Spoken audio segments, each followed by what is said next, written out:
The Trump administration today introducing a new policy that could make it harder for some legal immigrants to get permanent status.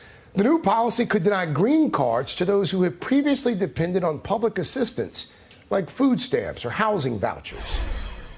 We certainly expect people of any income to be able to stand on their own 2 feet. And so if people are not able to be self-sufficient, then this negative factor is going to bear very heavily against them in a decision about whether they'll be able to become a legal permanent resident.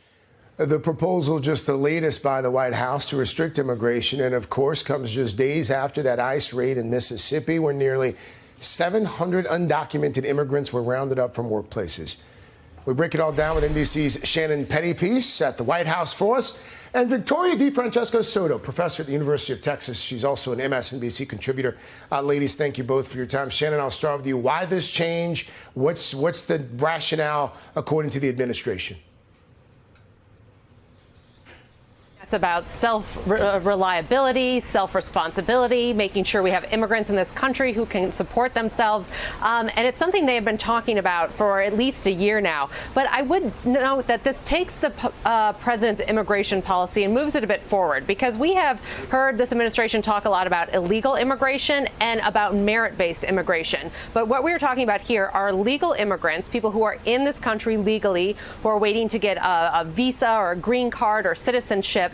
And it is penalizing them because of their income. So essentially creating a two-tier entry of immigrants based on immigrants. So those who can support themselves financially and those who have to use benefits like Medicare or Medicaid. And that is different from this merit-based immigration the president has talked about as well, because someone might be here legally and might be having trouble supporting themselves, but still might have skills that are needed here. So I do think this kind of opens up a new avenue that the administration is going after when it comes to targeting immigrants.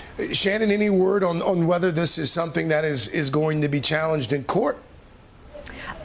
At this point, the administration has gone through all of the standard rulemaking processes here. It was put out as a proposed rule. There was a comment period. It's now going to be published in the Federal Registrar. So this is something that has gone through the right procedures. It doesn't mean someone can't challenge it at some point. But unlike in the past, where we've seen these sort of executive orders that were oftentimes thrown together rather quickly, this is something that's been in the works for a while and gone through your standard DHS procedure. Hey there, I'm Chris Hayes from MSNBC. Thanks for watching MSNBC on YouTube. If you want to keep up to date with the videos we're putting out, you can click subscribe just below me or click over on this list to see lots of other great videos.